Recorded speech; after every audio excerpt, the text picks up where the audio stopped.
Depuis 10 ans, Dubaï est devenu le lieu le plus branché du Moyen-Orient pour faire la fête. L'émirat accueille de partout des stars et des fêtards argentés qui viennent vivre ici de folles nuits. Ok. Vous êtes combien ce soir? Ok, je te réserve une table. À ce soir. See you tonight. Bye. Bye. David, 31 ans, a quitté sa région de Bordeaux pour organiser d'incroyables soirées dont raffole la Jet Set. Ce petit vénard règne sur le club le plus sélect de Dubaï. Ce soir, il doit réussir l'organisation d'une fête grandiose et faire venir un maximum de clients prestigieux. Ah, c'est une des plus grosses journées de la semaine. C'est week-end, vendredi au Cavalli. Allez, on est parti. La soirée imaginée par David va se dérouler dans un cadre exceptionnel, le club Cavalli, une incroyable caverne d'Ali Baba. Tu vas bien? Un décor des 1001 nuits sur plus de 1000 mètres carrés qui a accueilli James Blunt, Kevin Spacey, Elsa Pataki ou encore Virginie Ledoyen. David les attire dans cette salle avec des trésors du sol au plafond. Aucun risque de dîner à la bougie. Une vingtaine de lustres fait de milliers de pièces de cristal scintillent à chaque fête. Et ce qu'on voit autour de nous, c'est la beauté du cristal. 356 000 pièces. Souvent, lorsque je mentionne, les gens me disent « mais c'est pas possible ». Et tout ça, c'est pas du toc alors. Ah, c'est pas du toc. Et je peux vous garantir que malheureusement, heureusement, je ne sais pas, je dirais heureusement pour les clients et malheureusement pour moi, en moyenne, je remplace 500 pièces cristal par semaine. Ça coûte combien, ça? Ça coûte cher. David veille sur ce décor estimé à 4 millions d'euros. Pour épater les figures du showbiz, le sol du club a été entièrement pavé de granit noir.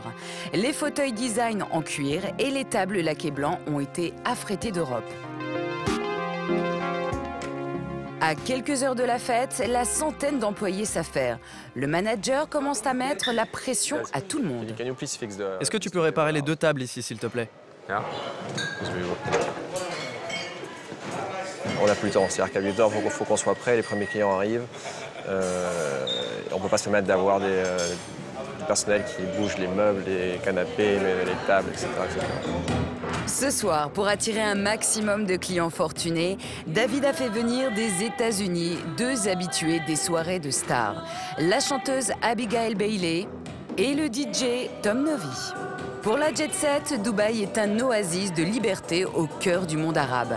Ici, contrairement aux pays voisins, l'alcool peut couler à flot. Et au club Cavalli, les clients ont de quoi satisfaire une petite soif. Ici, c'est la caverne d'Ali Baba. Il faut savoir qu'aux Émirats, l'alcool est extrêmement taxé. Pour un pays qui se veut sans taxe. Donc la vente d'alcool représente 82% de notre chiffre d'affaires. Les stars et les riches clients de David doivent pouvoir retrouver leurs habitudes. Alors au club Cavalli, on sert du caviar, la spécialité maison. Et dans la réserve secrète de la cave, le manager conserve les bouteilles uniques au monde dont il raffole. Voilà, donc ça c'est un de nos jolis bébés. Donc cristal 6 litres, millésime 2002. Et ça, vous comptez la vendre ce soir? Are you gonna sell it tonight? Est-ce qu'on va la vendre ce soir? Ouais, probablement. Ah oui, hein. Vous la vendez pour combien? C'est une bouteille qui se vend à 125 000 grammes. Donc 25 000 euros pour ce breuvage. Et le must? Donc c'est un champagne avec des feuilles d'or 24 carats. Et donc la bouteille est engravée à l'or avec le logo du Cavalli Club. L'or ne rajoute absolument rien au goût. Encore une fois, c'est le luxe dans toute sa splendeur. 1 heure plus tard, au club Cavalli, en costume, cravate, David s'est mis sur son 31 pour accueillir ses clients richissimes. Il va devoir faire pleuvoir les dollars sur la fête. Alors, quelques minutes avant le coup d'envoi, le manager français remonte ses troupes. Good evening. Le caviar sera disponible ce soir. Ok. Donc vendez du caviar ce soir, s'il vous plaît. On doit faire beaucoup de ventes ce soir. Vous avez compris? Oui? Que vendons-nous? Nommez-les, du grand siècle, du champagne Luxor, du cristal, du caviar. Il est juste à côté. Au Cavalli, comme à l'heure de la prière, l'ambiance vire à la communion pour motiver les employés. Personne n'a de questions?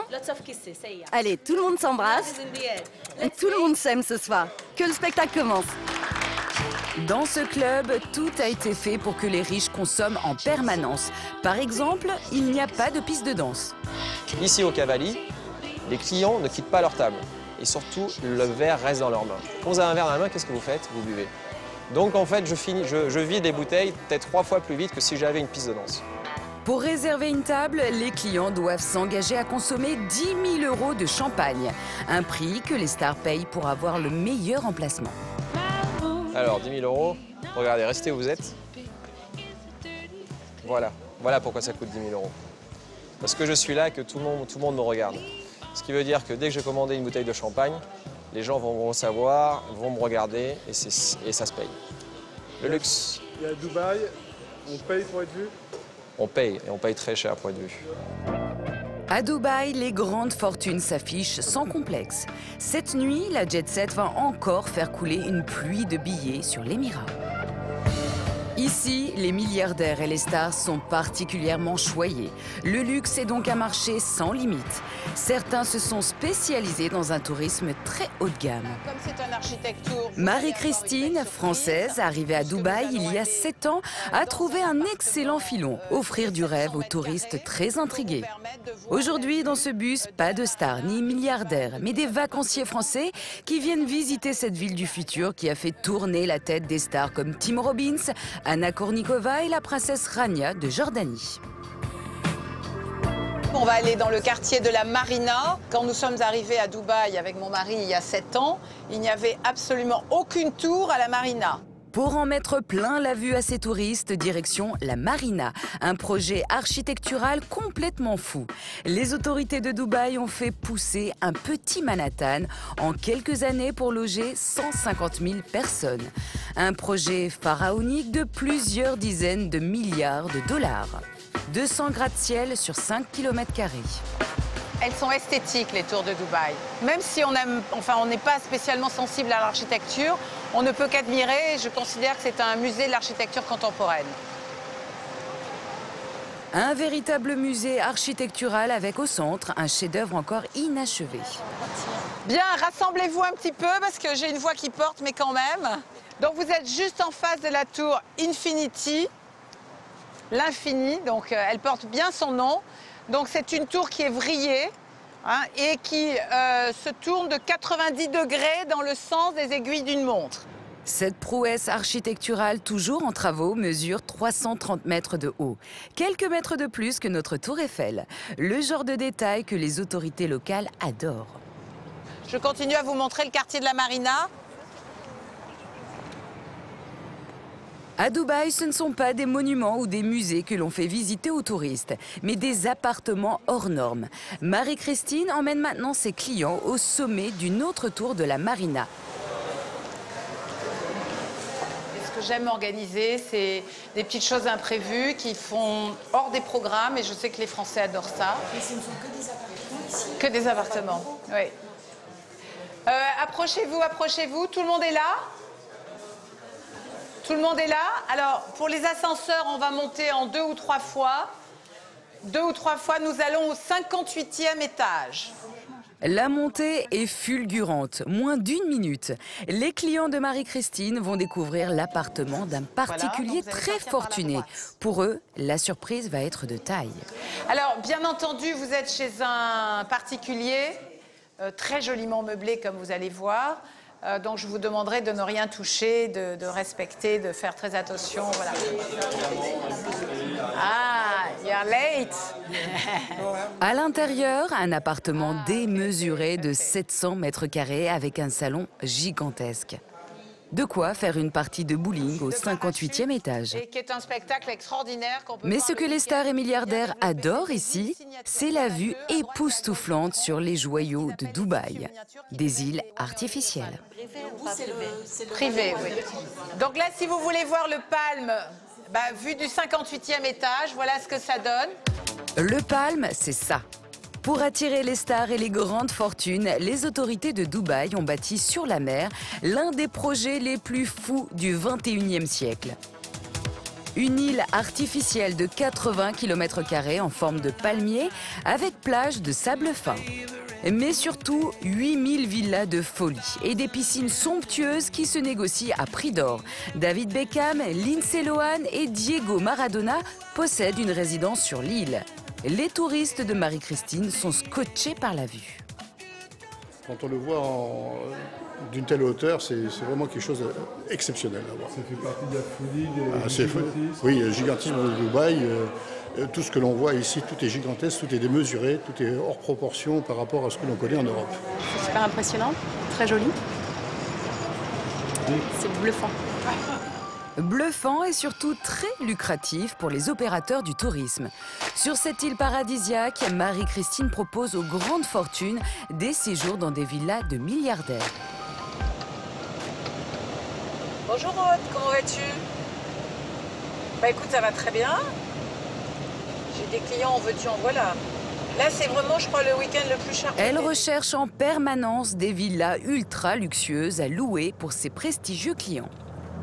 J'ai pas du tout de mal à vendre Dubaï parce qu'il y a une grosse demande. Et justement, avec ce qui s'est passé dans beaucoup de pays arabes, on récupère des clients qui ne vont plus en Égypte, qui ne vont plus en Tunisie, qui ne vont plus au Yémen. Je dirais que le nombre de touristes français est croissant. Pour dénicher les plus belles demeures, Marie-Christine fait souvent appel aux décorateurs de Dubaï, les plus en vogue. C'est que du luxe, que du très haut de gamme, que du très beau. Ce jour-là, elle se rend dans la boutique ultra chic de 2 décoratrices qui vont lui faire visiter une villa fraîchement relookée. Bonjour les petits. Je viens voir la maison là que vous allez me montrer.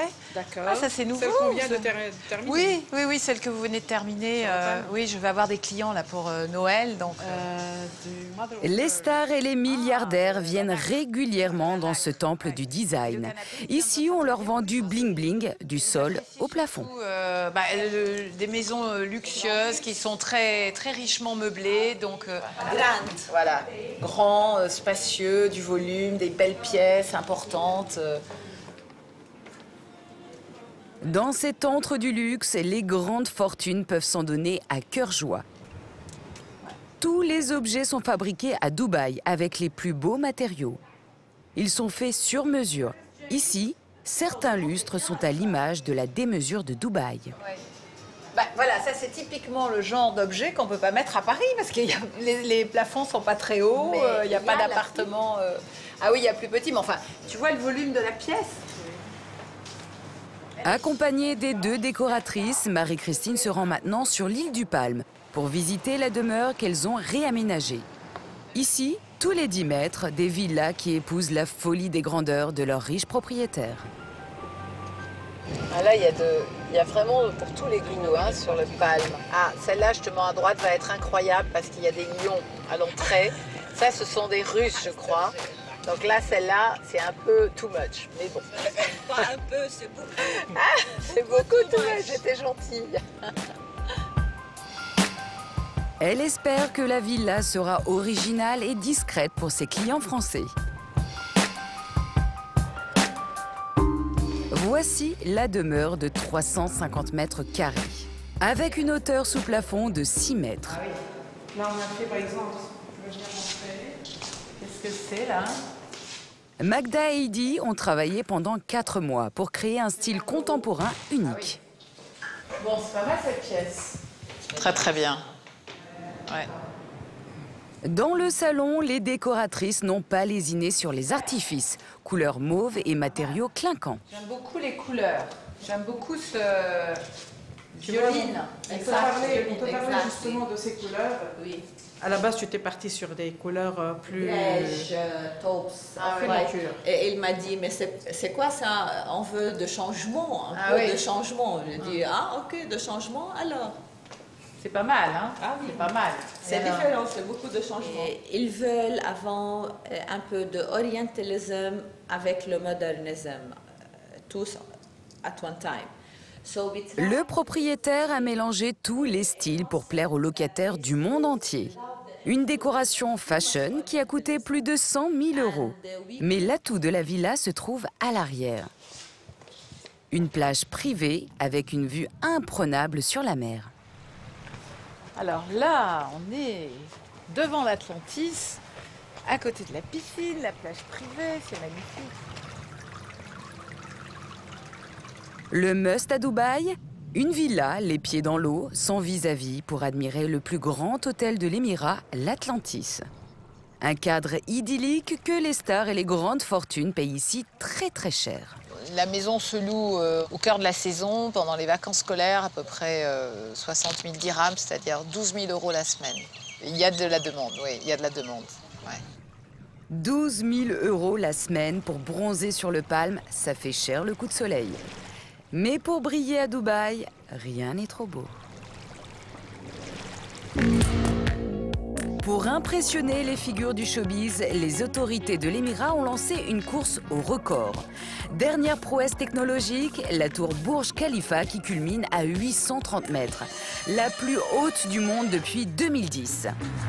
Une star lui a donné une renommée planétaire, Tom Cruise, en personne au sommet pendant le tournage de Mission Impossible 4, une pub mondiale pour Dubaï. Pendant les prises de vue, l'acteur hollywoodien séjournait dans une autre tour mythique, le Burj Al Arab, l'hôtel le plus inouï de la planète, autoproclamé le seul palace au monde de 7 étoiles.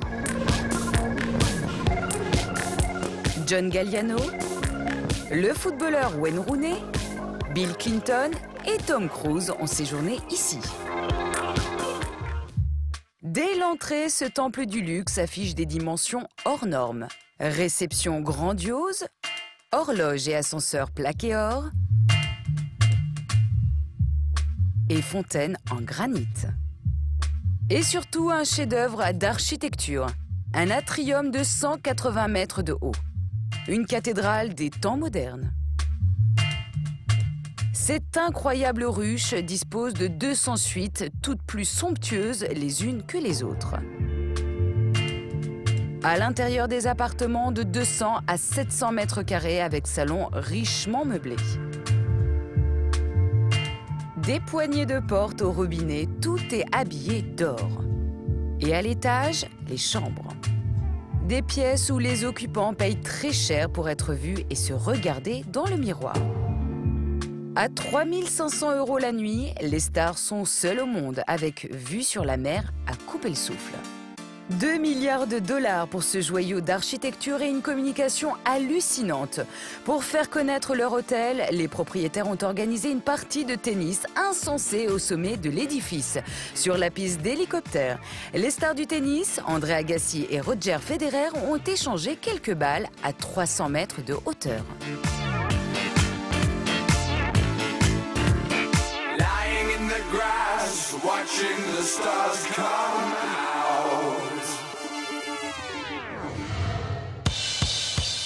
Dubaï concentre plus d'hôtels de luxe que n'importe quelle ville au monde. Des établissements haut de gamme qui cachent une main-d'œuvre pléthorique. Le Ritz-Carlton est l'un des palaces les plus prestigieux. Famille royale et stars du football viennent régulièrement profiter de son ambiance cosy et de sa plage privée. Dans ce cadre paradisiaque, 400 employés travaillent jour et nuit pour répondre aux moindres caprices des grandes fortunes. Pour les séduire, l'hôtel a misé sur une gastronomie hors pair. À Dubaï, le grand chic, c'est d'avoir un chef cuisinier français. Au Ritz-Carlton, c'est Stéphane Puvrel qui veille à un service d'excellence. Et ça commence dans les chambres. Anis, on est prêt? Ok, donc on a mis des petits cônes ici, on a des fromages, le taleggio, le fromage de chèvre et de brie, c'est ça. Pour satisfaire les goûts des clients, le service est ultra personnalisé. Donc là, on sait que le client est européen, qu'il aime bien les fromages importés, donc il y a une sélection ici de taleggio d'Italie, de fromage de chèvre, de brie, de meaux. Et dans la chambre, le chef a également préparé des délices sucrés. Donc là, ça va, on est content. Tout est prêt. À Dubaï, Stéphane est face à un défi permanent. Faire venir en plein désert des produits rares du monde entier. En cuisine, les arrivages se succèdent. Bienvenue dans le donjon. Et donc ça c'est, voilà, pour ceux qui ne connaissent pas, la pastèque jaune. Pastèque jaune d'Asie, mangoustan de Thaïlande, aubergine du Liban pour plaire à une clientèle cosmopolite. Ici, les grandes fortunes retrouvent également un produit star précieusement conservé dans cette chambre froide. Ok Anis. Allez. L'objet de toutes les convoitises est protégé dans ce petit papier fin. Truffe blanche du Piémont, qui est normalement un petit peu plus petite que la truffe noire. C'est un produit de luxe, évidemment, hein, la truffe, a fortiori la truffe blanche est saisonnière.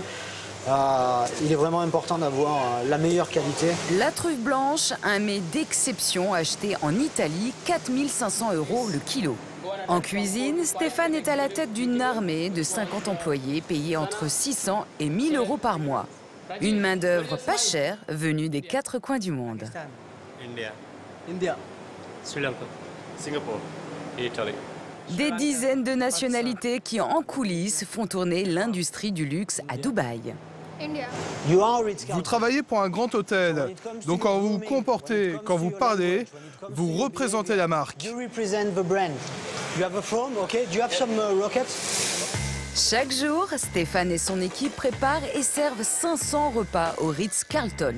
À l'arrivée, pour les 3 restaurants que compte l'hôtel, une gastronomie raffinée et cosmopolite pour fidéliser milliardaires et personnalités du showbiz.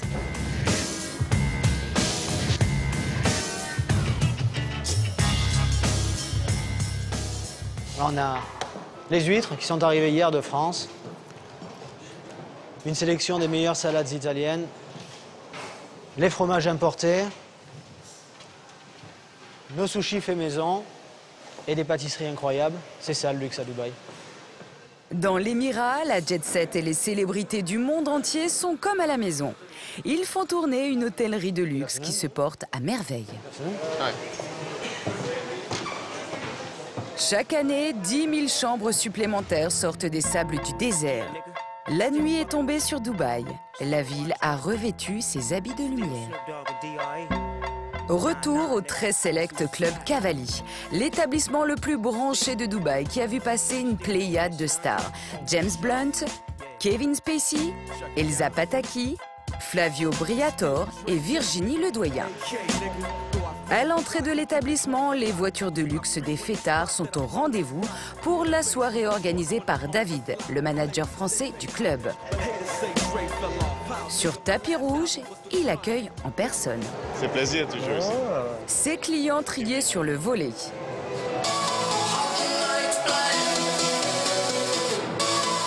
À l'intérieur du club, la folie a gagné tout le monde. 700 personnes richissimes se déhanchent sur le mix du DJ Tom Novi. Au fil des heures, les convives enchaînent les coupes de champagne grand cru. Et David est aux petits soins des grandes fortunes. C'est l'une des meilleures boîtes de Dubaï. Déjà, c'est très luxueux. Et les personnes les plus riches de Dubaï viennent ici, les personnes les plus connues. Et en général, quand on vient ici, on se connaît déjà un peu tous. C'est toujours en général, c'est toujours les mêmes personnes. Donc on se sent comme si on était chez nous. À cette table, aucun risque de mourir de soif. Une quinzaine de bouteilles de champagne à 800 € pièce, payées rubis sur l'ongle par ce jeune homme, le fils d'une des plus grandes fortunes de Tunisie.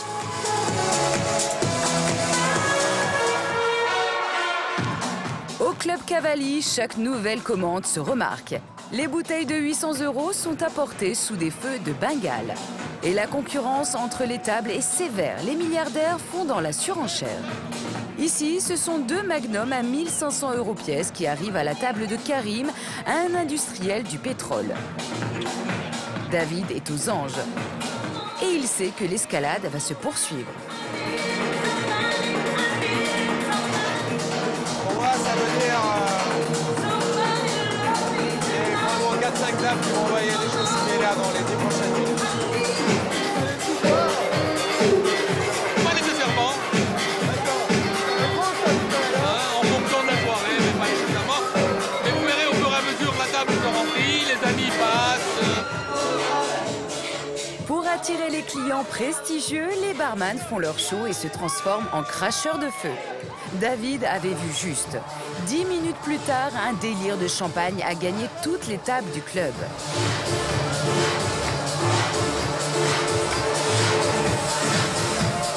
Ici, les milliardaires ne se refusent rien. La folie des grandeurs continue avec une acrobate. Suspendue au-dessus des têtes des grandes fortunes, éblouie par le show.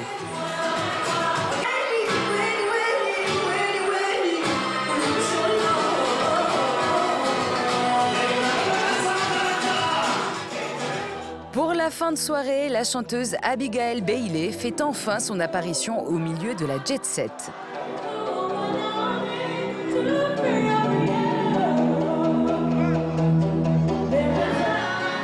David a gagné son pari.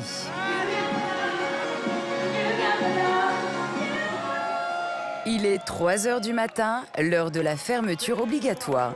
Soirée réussie pour le manager français. Vous êtes heureux. Très, très heureux. Vous êtes heureux? Je demande le peuple de plus. Grande soirée, grand moment. On remet ça pour les jours qui viennent. Inch'Allah. Karim, l'industriel du pétrole, en a eu pour son argent. C'est l'heure de l'addition. Ce soir, il a décroché la palme de la plus grosse facture, 14 000 €. Dubaï reste un îlot d'exception. Pour se relaxer, pour s'amuser, mais les gens bossent. Les gens bossent, croyez-moi. Les gens travaillent, mais ils savent s'amuser également. Cette nuit-là, le club le plus hype de Dubaï a encore frappé un grand coup. Plus de 200 000 € de recettes en quelques heures seulement.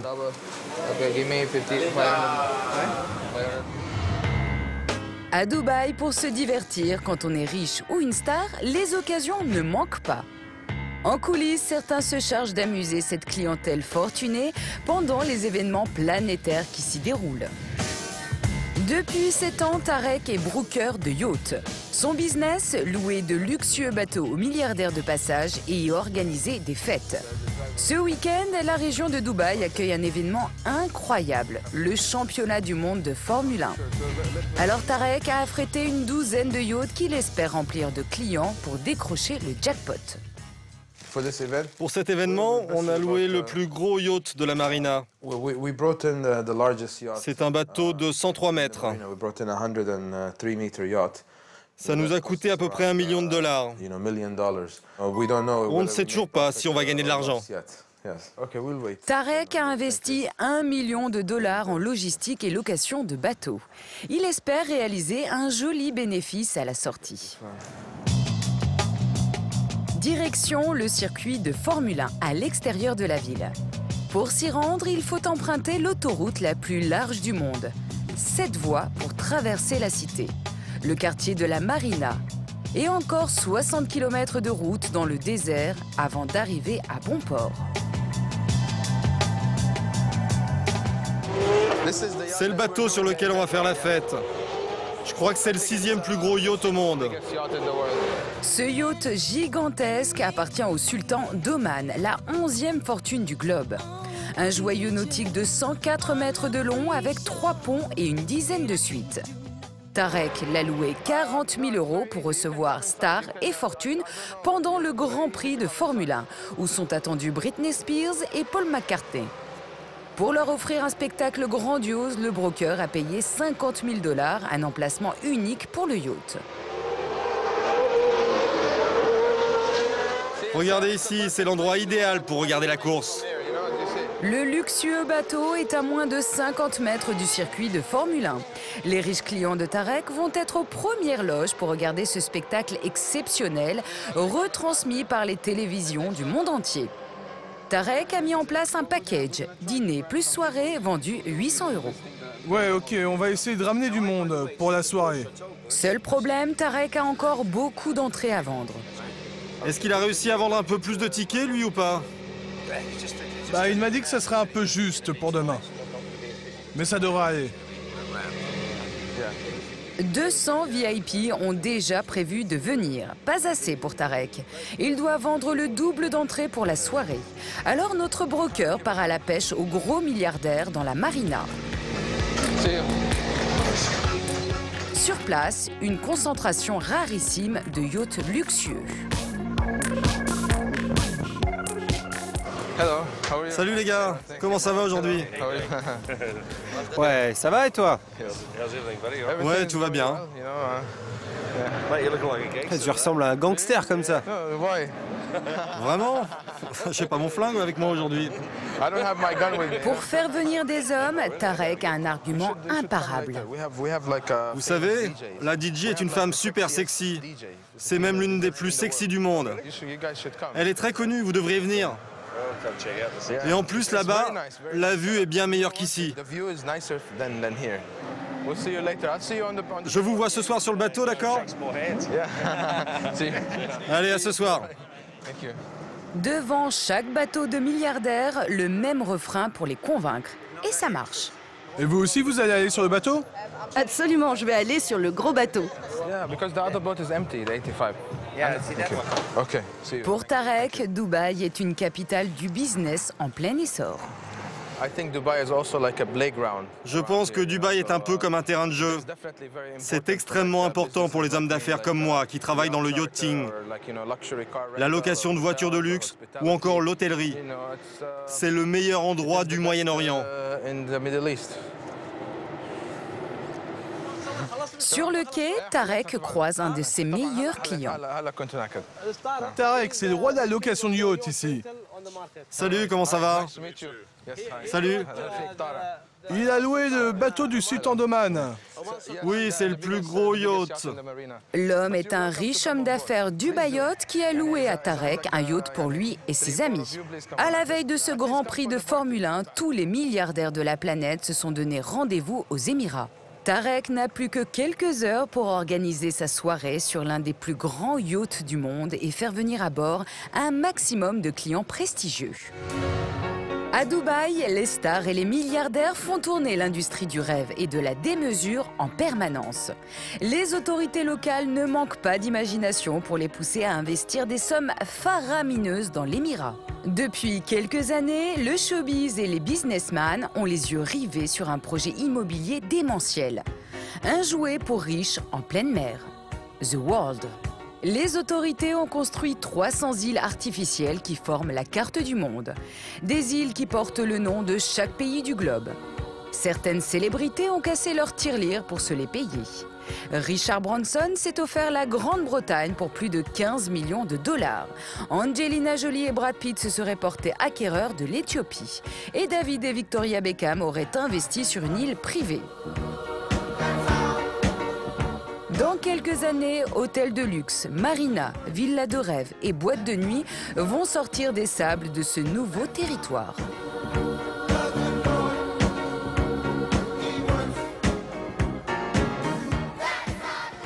Hi docteur, how are you? Salut. À Dubaï, voici l'un des plus gros investisseurs du projet. Le docteur Wadad, un homme d'affaires du Koweït. Il dirige une société qui a acheté 22 îles pour 600 millions d'euros. Aujourd'hui, il emmène sur ces îles Morgan, un manager français de boîte de nuit à qui il aimerait confier la gestion d'une discothèque.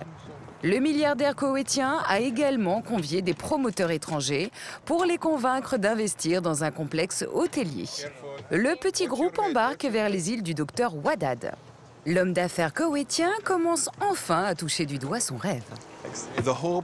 Mes attentes se concrétisent enfin. Je suis vraiment joyeux et enthousiaste de voir que tout ça prend forme.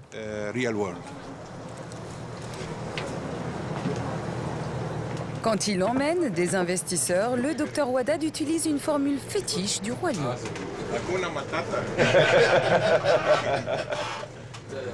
Oui, c'est dans le roi lion. Mais ce n'est pas que le roi lion. Ça veut dire pas d'inquiétude, tout va bien. C'est parti pour une traversée d'une demi-heure dans les eaux limpides du golfe Persique. Dans l'entourage du docteur Wadad, beaucoup de gens doutent encore du projet. Oui, bien sûr. Il y a beaucoup de gens qui m'ont dit que j'étais fou, qu'on ne pouvait pas construire ces îles, qu'elles ne seraient jamais stables. Et si elles étaient construites, qui irait dessus? Et si quelqu'un y habite? Enfin bref, que des défis. Pour les milliardaires de Dubaï, aucun défi n'est insurmontable. Ici, tout est possible. Dubaï a un grand potentiel pour les nouvelles idées et pour avoir de grands projets. Dubaï, c'est le luxe, les hôtels 7 étoiles, des services que tu ne vois nulle part ailleurs au monde. Et nous, on utilise ce concept pour notre projet. Pour bâtir son projet immobilier, le Dr Wadad s'est offert l'Australie et la Nouvelle-Zélande. Rien que ça. Là, on est au niveau de l'Antarctique. On arrive par là. Et là, ce sont mes îles. Bienvenue sur The World. À l'approche de l'archipel, Morgan et les autres investisseurs sont subjugués. Ouais, c'est plus grand que ce que je pensais. Ouais, c'est grand. Ouais, c'est énorme. C'est quand même un endroit idyllique pour construire une boîte de nuit avec la vue sur la Dubai Skyline, sur toute la côte de Dubaï.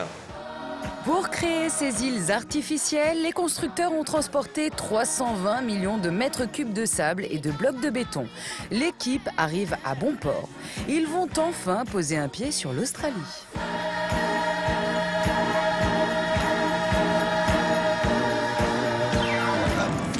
Et voilà, premier pas sur The World. On s'enfonce? On s'enfonce pas du tout. On peut voir, il y a même une vue marine qui s'installe.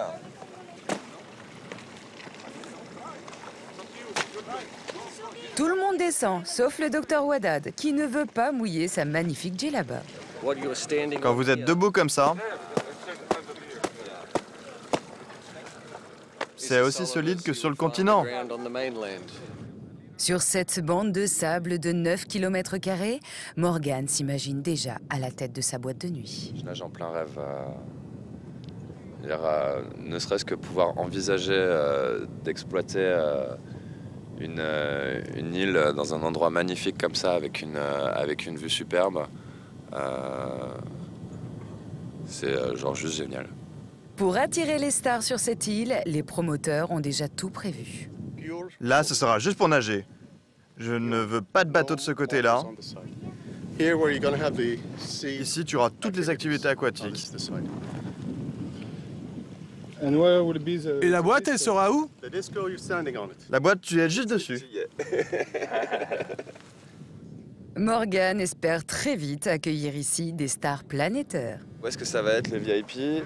La partie centrale, avec donc un petit peu plus haut ici, avec la vue sur la plus haute tour du monde et la côte de Dubaï.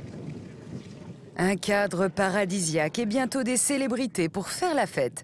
Morgan espère un jour faire un chiffre d'affaires faramineux grâce à son carnet d'adresses. Un revenu annuel et qui est le plus pessimiste possible à 10 millions d'euros par an, en excluant tous les événements ponctuels comme les têtes de liste DJ type David Guetta, Tiesto, etc., qui en eux-mêmes génèrent un revenu très conséquent. Les investisseurs repartent convaincus par le projet du Dr Wadad. Si le milliardaire koweïtien relève un jour ce défi insensé, les grandes fortunes et les stars vont continuer à déferler sur l'Émirat.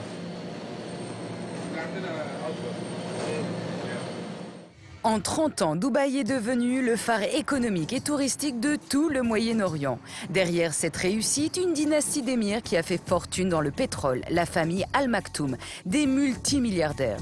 Au 28e étage de la tour Emirates, un des cerveaux qui a transformé Dubaï. Son Altesse Asher Al Maktoum, un des neveux de la famille régnante. Depuis son bureau, il a une vue imprenable sur cette ville du futur qu'il façonne jour après jour. Regardez cette vue incroyable sur Dubaï. Quand je regarde cette ville, je mesure le chemin que nous avons parcouru depuis 40 ans et je vois surtout le potentiel qui existe encore. Sheikh Al Maktoum ne compte pas s'arrêter là. Après le rêve américain du XXe siècle, Dubaï fait figure du nouvel Eldorado. Il y a 50 ans, des familles indiennes pauvres se sont installées à Dubaï. Elles sont devenues milliardaires avec le développement de la ville. Beaucoup de gens du monde entier viennent ici tenter leur chance. Certains deviennent milliardaires parce qu'ils sont compétents, qu'ils travaillent dur et surtout ils sont au bon endroit, au bon moment, à Dubaï. Si tu veux te consacrer à ta religion, c'est possible. Si tu veux sortir et faire la fête, aucun problème. Si tu veux travailler dur, tu trouveras des opportunités pour gagner beaucoup d'argent. Et si tu veux t'amuser, il y a tout ce qu'il faut. Sur le golfe Persique, une fois la journée de travail terminée, il existe une attraction qu'on n'imaginerait pas trouver en plein désert. Au cœur de la ville, un drôle de vaisseau incliné. Une station de ski couverte où les stars et fortunes dévalent les pentes. Paris Hilton et Tom Cruise ont goûté aux joies de la neige, tout comme les émirs de la région. Retour avec Morgane, notre Français a donné rendez-vous à un ami pour skier. C'est assez sympa de pouvoir faire du snowboard quand il fait 40 degrés dehors. Salut. Les expatriés français goûtent aux mêmes sensations que les stars. Leur plaisir, renouer avec les traditionnelles vacances d'hiver. Pour dévaler les pentes, chacun choisit son activité. Ouais, moi c'est snowboard, ouais. Eh ben, il vaut mieux ski, sinon ça va être un peu le drame. Comme dans une station de ski classique, il faut louer son matériel. Je pèse 62 kilos. Pour 30 € chacun, nos deux petits Français partent pour 2 heures de ski. Thank you. Thanks. Thank you. Let's go. Bien, je vais remettre ma chaussure d'abord. À l'intérieur, la température est plutôt fraîche. Ça caille un peu quand même. Ça va être marqué quelque part, mais normalement il fait genre 4 degrés. Et voici l'attraction délirante imaginée par les autorités de Dubaï pour amuser les expatriés. Une folie qui reproduit au détail près le fonctionnement d'une station de ski française. Ici, on valide son forfait avant de prendre un télésiège et d'aller vers les sommets neigeux. Il n'y a pas de pingouins ici. Mais si, il y a des pingouins. Il y a des pingouins, il y a de la neige, il y a des pingouins. C'est mieux que les Trois-Vallées, ça c'est sûr. Il n'y a pas la queue au télésiège pendant 2 heures. Par contre, ça dure moins longtemps. Tiens, tu nous feras la petite bosse. La descente. Je mettrai les râteaux à l'arrivée. 250 millions de dollars investis au cœur du désert en 2005 pour descendre une piste de ski en moins d'1 minute. Cherchez l'erreur. Mais au pays de la folie des grandeurs, on ne recule devant aucun défi. C'est une société française qui a construit cet immense congélateur. 6000 mètres cubes de neige artificielle renouvelée tous les jours. Ouais, t'as vu, il y a des petites plaques de verglas quand même. De verglas sur le plastique. Le truc qui fait classe, c'est quand tu apprends à skier à Dubaï, mais le truc qui fait con, c'est quand tu dis où est-ce que tu t'es cassé la jambe en skiant à Dubaï. À Dubaï, il vaut mieux ne pas avoir peur du ridicule. Skieur confirmé et éternel débutant dévale les pentes. Tout le monde veut vivre son trip neigeux. C'est différent ici. Tu fais des choses, t'es toujours occupé, tu dépenses ton argent. Qu'est-ce que tu peux faire d'autre à Dubaï? C'est un des trucs super à Dubaï. Il y a toutes les nationalités possibles et imaginables. C'est vraiment génial. On se frotte à toutes les cultures et ça marche très bien. L'espace d'1 heure, Morgane et son ami ne sont plus au service des grandes fortunes. La petite piste se transforme en cours de récréation. Comme eux, 1 million de personnes par an s'adonnent aux joies de la descente. Lucas plane sur la neige. Voilà, alors ça... Oh là, oh là, oh là. Allez Lucas, tu crois que tu fais ce que je fais?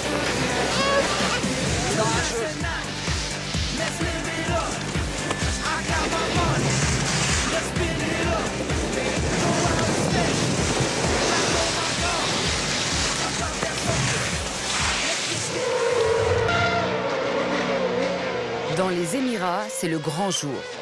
Le Grand Prix de Formule 1 vient de démarrer.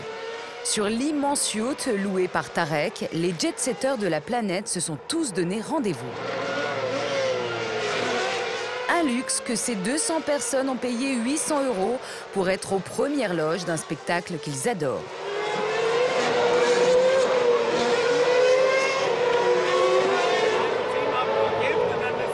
À bord, coupe de champagne et jolie fille à gogo. Pari gagné pour Tarek. Grâce au ticket d'entrée vendu ce soir, notre broker va rentrer dans ses frais. Salut, tout se passe bien? Ouais, ça va super. Dans l'assistance, un groupe de personnes a attiré son attention. Hi, how are you? Good to see you. Huh? Good to see you. Hi, long time. How are you? L'homme au turban rouge n'est pas n'importe qui. C'est un milliardaire anglais qui a fait fortune à Dubaï dans l'immobilier. Il est venu avec son frère, l'homme à la casquette noire, qui discute avec Tarek. Lui aussi est milliardaire. Grosse fortune et même signe extérieur de richesse, des montres en or massif et extrêmement tape à l'œil incrustées de diamants. Sur le pont, les clients de Tarek ne quittent pas des yeux les bolides lancés à plus de 300 km/h. Quand tu arrives à la marina, c'est le plus gros yacht. Sur le bateau, le défilé de jolies filles se poursuit. Tarek boit du petit lait. C'est vraiment génial parce que je vois que tout le monde est heureux. Tout se passe bien. C'est top.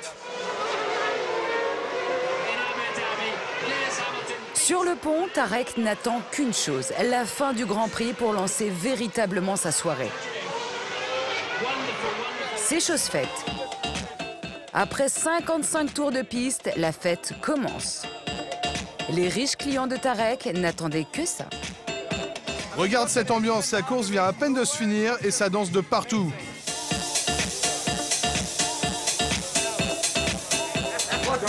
Sur le pont supérieur, le club des montres se lance des défis. On a fait un pari et il a gagné. C'est vrai, ce a gagné et du coup je lui ai donné une montre. C'est vrai? Oui, j'ai vraiment gagné cette montre. Mais qu'est-ce qu'elle a de spécial? C'est une montre exceptionnelle. Il n'y en a que 10 au monde. Un petit pari à 130 000 $ la montre. Bienvenue au pays des super riches. Eh bien voir. C'est qui l'homme qui vous accompagne? Lui, c'est mon boss. Je suis son garde du corps. Mais pourquoi vous avez besoin d'un garde du corps? Eh ben, pour surveiller ma montre.